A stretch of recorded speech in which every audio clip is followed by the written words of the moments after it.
tarde a todas e a todos.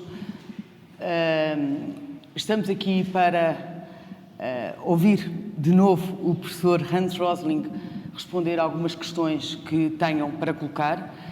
Gostaria que fossem muito breves, colocassem as questões de uma forma muito breve, porque o tempo não é muito e, por isso, passo a palavra à primeira pessoa que... E também questões críticas, porque estou a simplificar. Eu realmente estou a simplificar muito e pode chegar até um ponto que eu vou me enganar. Se vocês pensam que este não é correto, eu gosto muito de perguntas críticas. Muito bem, então, primeira pergunta crítica.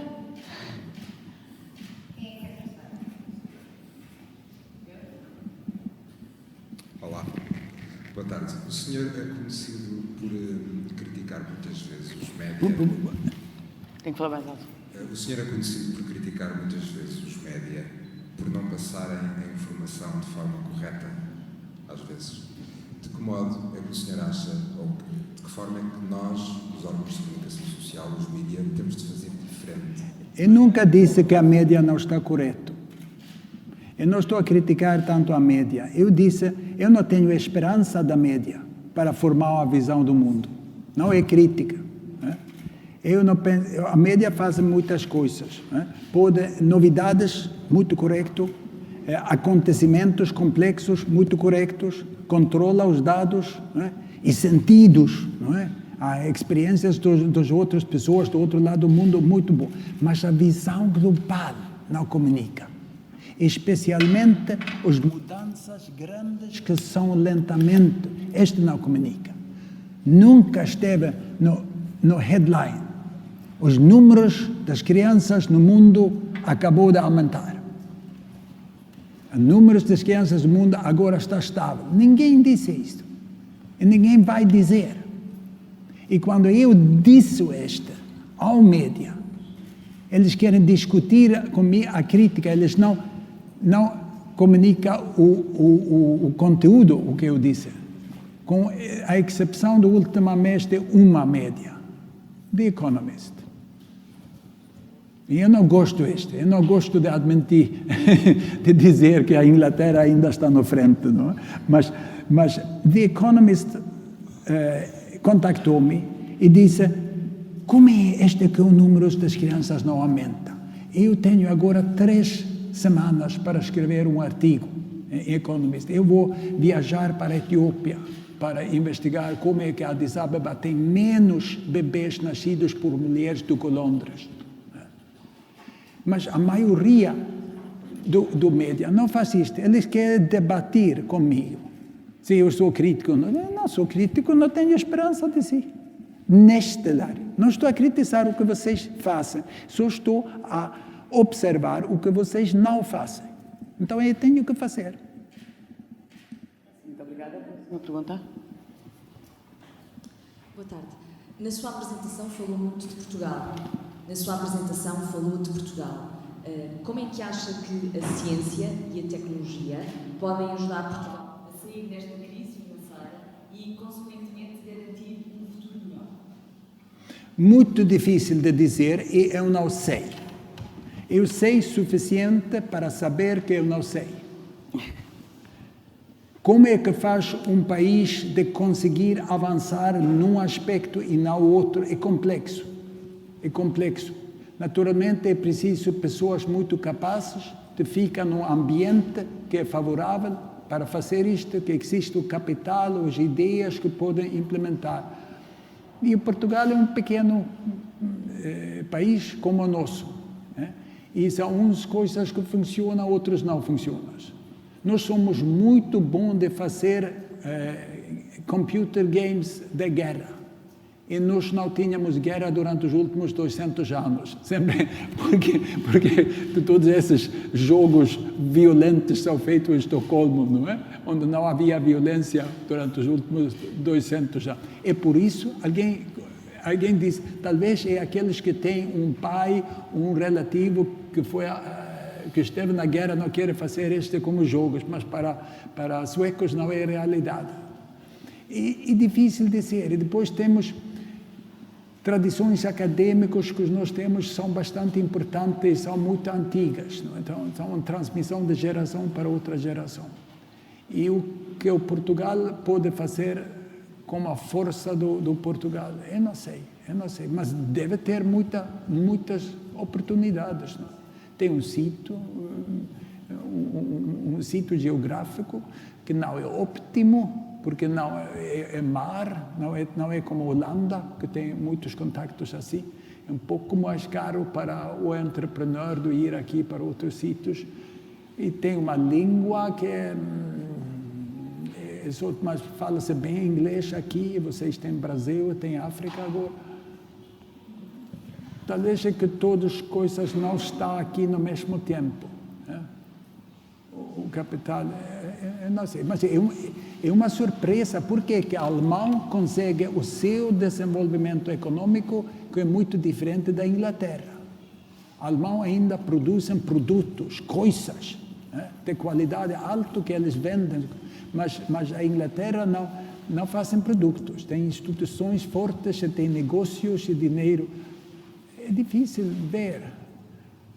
Lego em Dinamarca esteve para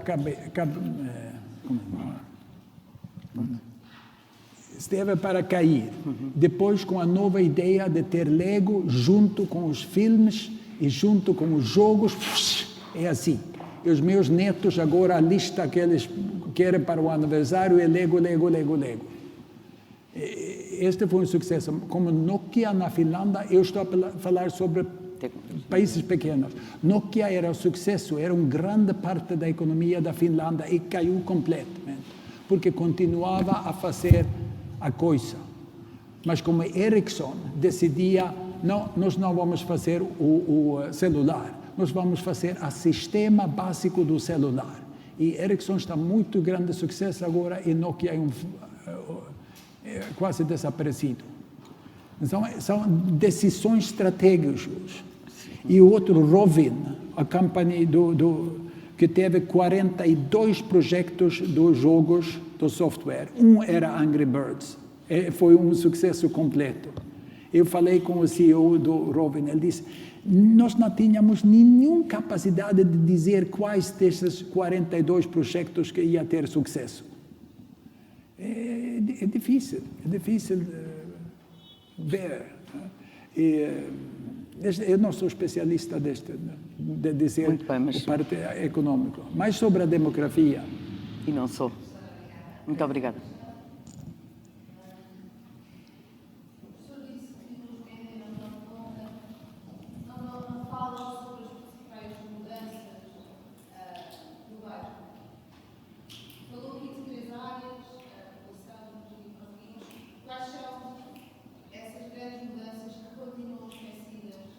Os jornalistas. Eu não percebo.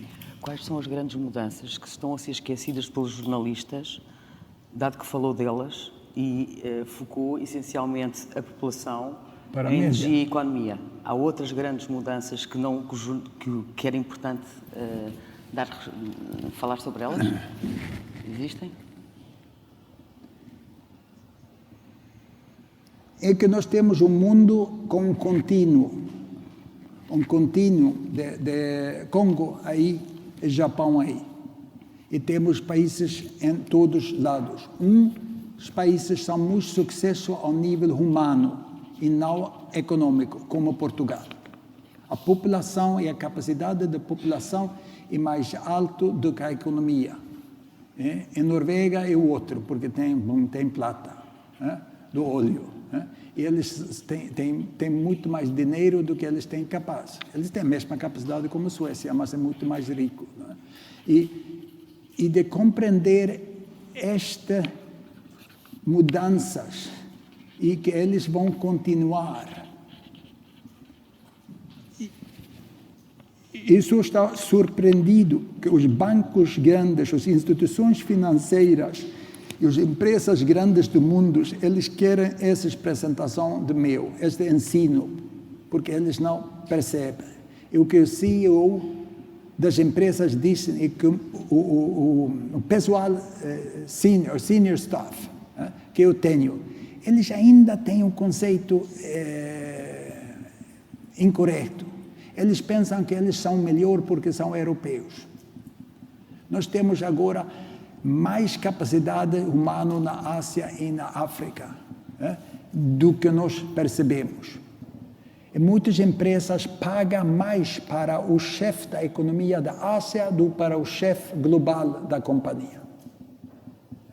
E há muitas companhias que querem mudar para a Ásia, porque lá é o que está o mercado deles. Mas aqueles que são donos da bolsa, shareholders. Os acionistas. É? Acionistas. Os acionistas não percebem. Pensam que é fraqueza e para...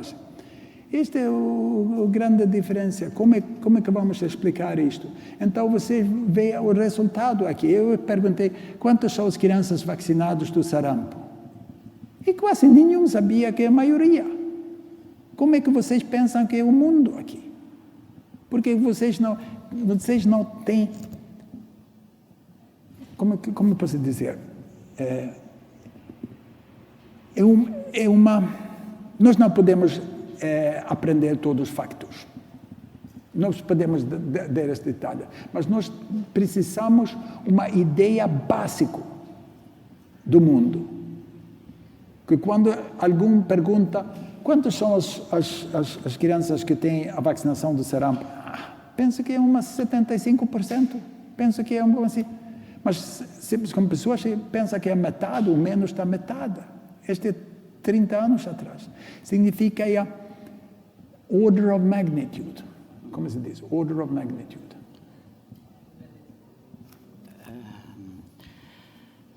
O tamanho...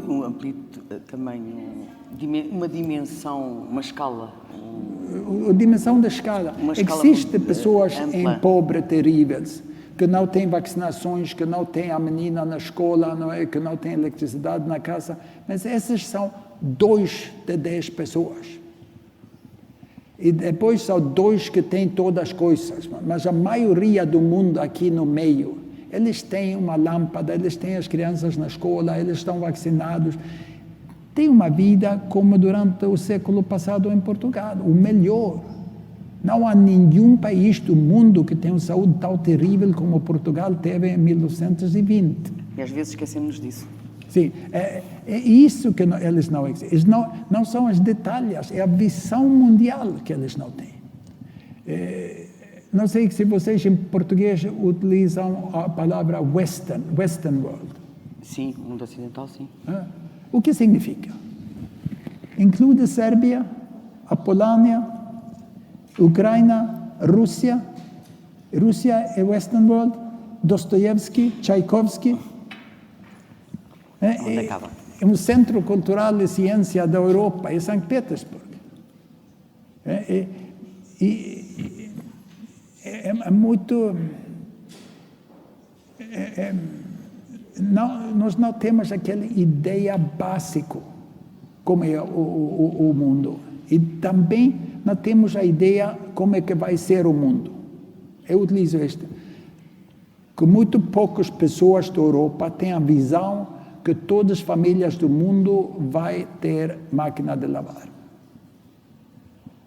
Eles podem discutir o ambiente, mas não têm a ideia que cada um... Mas eles usam a máquina de lavar. A maioria. Mas em Portugal, há 40 anos, não era assim. Não era. Não era assim. Não era. Agora vocês têm aquele sistema inteligente que vocês usam a máquina de lavar durante a noite, não é? Não sei, não sou a melhor pessoa. E com a eletricidade. É muito inteligente. Sim. sim. Eu ando em todo o mundo a explicar sobre isso, porque vocês têm o vento na noite. Eu utilizo. Este inteligente é o nível mais alto de utilizar, fazer um sistema funcionar, não é? Que é como as pessoas agem na casa. E é assim que nós vamos resolver os problemas de ambiente, de ter um sistema de lavar mecanizado inteligente. Mas os jovens da Europa não têm a ideia que todos vão ter isto. Obrigada. Mais questões aqui de... Sim, claro. Sem querer entrar na questão jurídica, mostrou mais uma vez, nós temos uma ideia 20, 30 anos atrasada em Sim. relação ao retrato do mundo. Se não são os mídias, quem é que vai dar esse retrato? A maior parte das pessoas mostrou isso com uma população especialmente educada, provavelmente, hoje. Vamos conseguir dar essa imagem correta à maior parte das pessoas? Eu ensino a Cordata Kids, o que é que preciso fazer para ter uma imagem correta e agir em função? A culpa é nossa.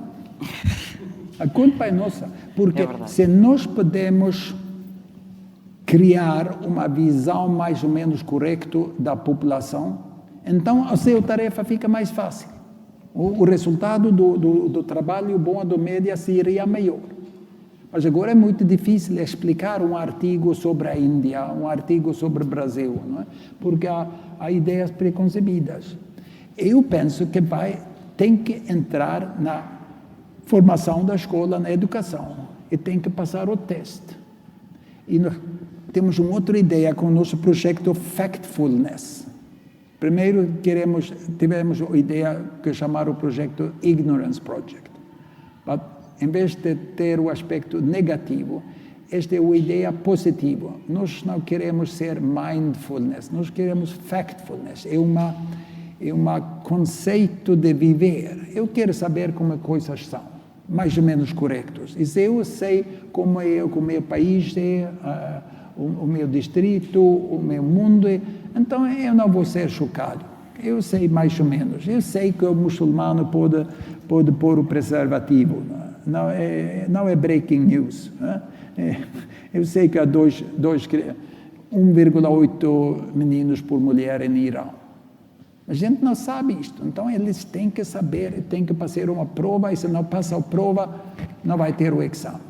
E as grandes empresas têm um interesse em utilizar o nosso projeto Factfulness para cada que pede um emprego e vai chegar para uma entrevista para emprego, tem que passar este teste. E se não passa o teste, não vai ser a entrevista. Vai demorar uma semana e todos sabem.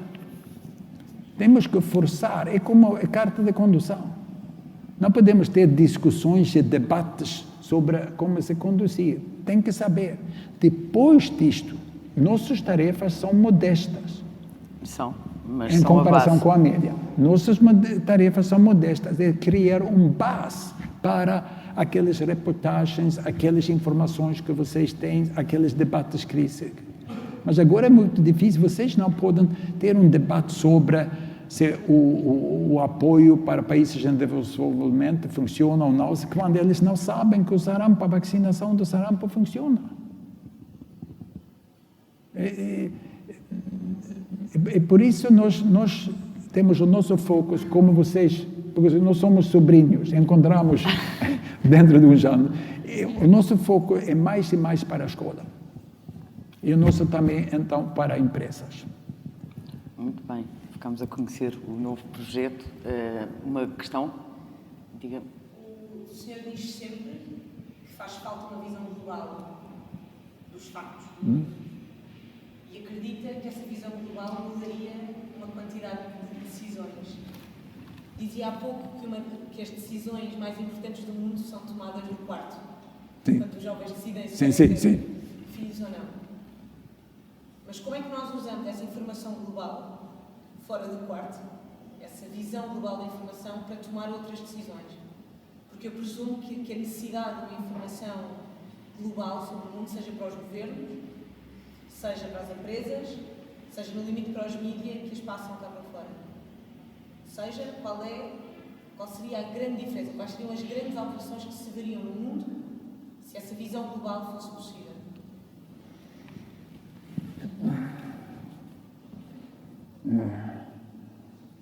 A pensão ia ser mais alta se nós investirmos o dinheiro em África.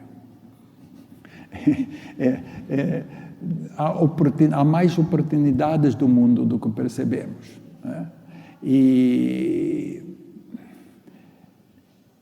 é difícil dizer exatamente este vai ser diferente, mas Mas tem que perceber o básico, por que coisas funcionam como são. Posso dizer sobre os refugiados? Pode e deve. Pode e deve. Tu ficaste surpreendido? Fiquei. Pode revelar esse segredo. Por que os refugiados que vêm da Turquia para a Grécia ou da África para a Europa vêm com barcos tão pequeninos e tão frágeis? Por quê? Porque não vêm com um ferry. Porque a União Europeia pega o barco e destrói. Tem que ser um barco de... Frágil, um barco... Não, disposable boats. Sim, É como isto. Descartável. One time boat. One time Descartável. boat. E todas as organizações que querem apoiar vêm para Resuscitation, Médecins Sans Frontières. Não vêm com um ferry. Existe um ferry. O meu Twitter de ontem é o link para o ferry que vem da Turquia para Lesbos.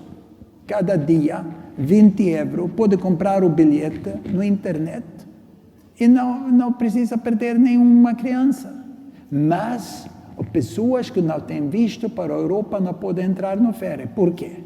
Eles têm dinheiro, têm muito dinheiro. Porque esses barcos pequeninos e perigosos custam 100 vezes mais. 100 vezes mais. Não custa 200 €, custa quase 2.000, não 100 vezes, 50 vezes mais. E porque se o ferry ou o avião traz uma pessoa que não são refugiados, eles têm que pagar alto para a presença dele no país e para retornar ele. Por isso é economicamente impossível. Essa é uma diretiva da União Europeia, que eu fiz no meu vídeo em abril, apresentou. Agora, Foreign Policy, a revista principal do Foreign Policy dos Estados Unidos faz um artigo sobre isto. E pessoas não sabiam isto. Eu sabia isto porque tenho trabalhado junto com colegas avançados da África. Eu sei completamente como é que vê-se a Europa para fora. E se ele está fora da Europa, aqui, e se o refugiado do Síria, e agora é muito claro, em todos tribunals, courts, tribunais da Europa, se vocês vêm para a Europa, eu sou siriano, eu sou refugiado, quero asilo, eles vão ter, por exemplo, em todos os países da Europa, porque é a nossa lei. E por isso, quando eles vêm aqui, nós fazemos assim. Vêm assim, nós fazemos assim. Porque não queremos que eles vão pôr os pés aí para exercer o seu direito. Mas quando eles estão lá, não podemos fazer isto. Este é proibido. Por isso temos que estar aqui e fazer esta. E aí é que nós matamos as crianças. E depois a imprensa escreve que são esses smugglers. Traficantes. Traficantes é boa, esta palavra é ok, mas contrabandista. Mas os contrabandistas é quem que traz heroína, e põe heroína lá, porque heroína é proibido, mas o refugiado não é proibido, é contrário a proibido, tem direito de ficar. Como é que um transportista que transporta alguma coisa que tem direito por ler, de ser um contrabandista? Isto é porque a população europeia quer ser correto, quer ser uma civilização, queremos ter honesto. E para ter esta lei honesta, temos que fazer isto. E fazemos. E foi muito difícil explicar. Eu tentei na Suécia, porque na Suécia nós temos condições razoáveis e por isso temos muitos refugiados na Suécia. E outra coisa que não se percebe aqui, os percentagens dos refugiados da Síria que se apresentou na Europa é 3%. 97% ainda está dentro da Síria ou está nos países vizinhos. E é claro, cada um que pensa realiza que há um limite do número de refugiados que um país pode receber. E sabemos que talvez é 25% ou 50% da população. A Líbano agora tem mais de 25% da população. A Europa tem 1 por 1000. Não é um limite. O nosso limite de receber refugiados é 10 a 100 vezes mais do que recebemos. Mas se não queremos, é outra coisa. Mas esta, para mim, esta é mais uma vez, esta visão do mundo, que eles dizem, eles têm smartphone, não pode ser refugiado. Os 3% da Síria têm um alto nível de educação, são capazes, são jornalistas, médicos, engenheiros. E o Merkel tem um coração bom. Sim, talvez tenha um coração bom, mas este é muito bom dela. É muito, porque ela sabe que a Alemanha precisa mais engenheiros, mais jornalistas e mais pessoas educadas. E precisam essas pessoas que falam arábicos e que são seculares, como eles são na Síria. A Síria tem um alto nível de educação. Desde 1990 até 210, o país do mundo que baixou a mortalidade materna mais no mundo foi Síria, antes desta guerra. Foi avançado em todos os aspectos, além dos políticos, daquele regime, daquela família de Assad que parou o progresso econômico do país e que criou o conflito. Mas como a nossa população não tem a visão desses, as pessoas pensam que muçulmanos têm muitos filhos, mas ensina eles, não é correto. Como se nós vamos ensinar eles sobre isto, então a sua reportagem vai ser mais correto. Mas agora eles pensam, a metade dos jornalistas que chamam-me na Suécia, eu pergunto, por que eles vêm com esses barcos pequenos? Eu não pensei que eles tinham barcos melhores na Líbia ou Turquia. Eu vou contar uma história. Conte. Vou contar uma história. Eu fui convidado na União Africana, em Addis Abeba, em Nkosazana de Limassouma. O chairperson, como se diz? Sim, chairperson. Chairperson da União Africana, para falar na reunião dos 50 anos de independência da África, na reunião dos dirigentes das mulheres da África. Imagina, um homem velho da Suécia falar com 500 feministas e dirigentes da África. Eu fiquei um honor muito, muito grande. Fomos 3 homens que falou daquele dia. Eu fui o único que não era africano. Então eu fiz a minha palestra e fui para Nkosazana, que eu tinha encontrado uns meses antes. O que pensa sobre a minha apresentação? Ela disse, os gráficos foram bons. Gráficos foram bons. Mas tu não tens visão. Tu és como os outros europeus. Eu não tenho visão. Eu disse que a África pode estar fora do pobreza extrema dentro de 15 anos. Sim, eu vi. Parece que vocês pensam que depois nós vamos viver na pobreza normal. Não. Vocês acabou de dizer que gostaria que os seus netos iam como turistas nos caminhos de ferro novos e rápidos que nós vamos construir. Esta é a mesma coisa que os europeus sempre pensam sobre a África. Querem ir lá para férias. Eu gosto que os meus netos vão como turistas naqueles caminhos de ferro para a Europa. E os europeus dizem bem-vindo como turistas. Eles vão até norte da Suécia para aquele hotel do gelo que vocês têm no norte da Suécia. Este é o que eu chamo uma visão. Tu não tens visão. Tu é como os outros europeus. Esse foi o dirigente máximo da África, o Merkel da África. Eu fiquei assim. É correto. Nós não podemos imaginar turistas africanos na Europa. Depois fui trabalhar em Libéria. Eu fui como professor, porque a minha especialidade é investigar epidemias em países pobres.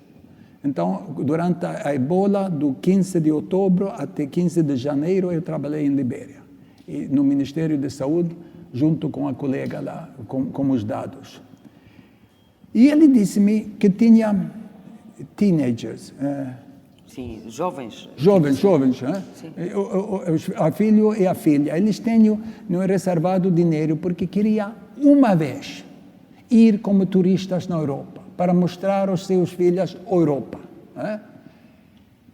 E eles não teve o dinheiro, mas não podiam obter visa turístico. É impossível para eles ter visa turístico. É como nós fossemos União Soviética, ele disse. E nós não temos nenhuma ideia de ficar lá. A minha esposa tem um restaurante, eu tenho posição aqui no Ministério de Saúde, a filha já tem emprego aqui. É impossível, é fechado. Este nós não vimos, como nós fechamos a África, não é? Tem uma visão muito curta. Exato. Se nós podemos abrir, como é que vamos acompanhar aquela curva do ingresso com a nossa mentalidade e ver o Rendimento. O rendimento, não? A mudança do rendimento, que não é camelo, não é? É um dromedário agora. Como a vossa. Este é o que é muito, muito difícil, porque fazemos falhas todo o tempo, porque não temos a ideia básica correta. O professor Hans Rosling, o tempo está-se a esgotar, infelizmente, porque foi mesmo um privilégio, acho eu, para todos ouvi-lo. Tantas mensagens que nos trouxe, uma talvez aquela que mais registrei, para além de tanto que aprendi, é que disse-me que gostava de estatísticas, mas não por gostar de números, porque gostava de estatísticas, porque gostava das pessoas e porque gostava da sociedade em que vivia. E é precisamente também com esse objetivo, naturalmente, que nós também criámos a Pordata, o projeto da Fundação Francisco Manuel dos Santos. Não é por gostarmos de números, eu sou obcecada com números, mas é uma obsessão que tem a ver com o facto de eu gostar das pessoas. E a única forma de as conhecer, como disse há pouco, de uma forma muito interessante, a única forma de as conhecer, visto que nós não podemos abrir o buraquinho da porta e espreitar lá para dentro, é através destes números que refletem aquilo que as pessoas fazem, que são as estatísticas. E por isso, acho que aí estamos totalmente de acordo, em sintonia, por gostarmos e por darmos importância àquilo que tem a ver connosco e que nos diz sobre aquilo que somos. E nessa ótica, professor, acho que foi também uma lição muito grande para todos sobre a importância... Vamos acabar com história para a média também. Para a média? Por que é que eu falo português? Como é que eu falo português? É uma razão única. É Eduardo Mondlane, o primeiro dirigente da libertação de Moçambique, que em 1967, em novembro, decidiu ir para a Suécia e pediu aos estudantes, eu era primeiro ano estudantes, para ter uma reunião conosco. Eu arranjei esta reunião. Infelizmente, chegou unicamente 8 estudantes, porque ninguém sabia o que era Moçambique ou o que era Eduardo Mondlane. Mas ele foi uma pessoa fantástica, como Nelson Mandela. E ele ficou lá explicando para nós não somos contra Portugal, nós não somos contra a língua portuguesa, nós não somos contra os portugueses, somos contra o fascismo e colonialismo de Portugal. E nós vamos para sempre falar português. E nós vamos desenvolver o nosso país. Nós vamos apoiar os portugueses a obter a sua independência também. Este foi em novembro de 1967. Ele acabou de falar pessoalmente com cada um e ele perguntava a mim, quando é que vocês vão acabar os seus estudos? Eu vou ser médico em 1975. Nós vamos estar independentes daquela altura. Vem prometer de ir trabalhar conosco. Eu shook hands. E então ele foi matado 13 de fevereiro de 1969 de uma bomba enviada da Europa para a África. Foi muito pena daquela bomba. Foi muito pena. Podia ser uma história muito diferente com ele. Porque ele era um professor dos Estados Unidos, não é? E moçambicano, com uma grande amizade de Moçambique. Samora Machel fazia o seu trabalho, mas Eduardo Mondlane foi diferente. E quando ele morreu, foi sério a minha promessa. Então, fomos para Moçambique trabalhar. E por isso é que eu falo português. Muito É bem. uma boa história, não é? É uma boa história. Muito obrigada, professor. E até ao próximo encontro aqui na cidade de Lisboa, de novo, para o ano. Obrigado. Vamos lá ver. Obrigado.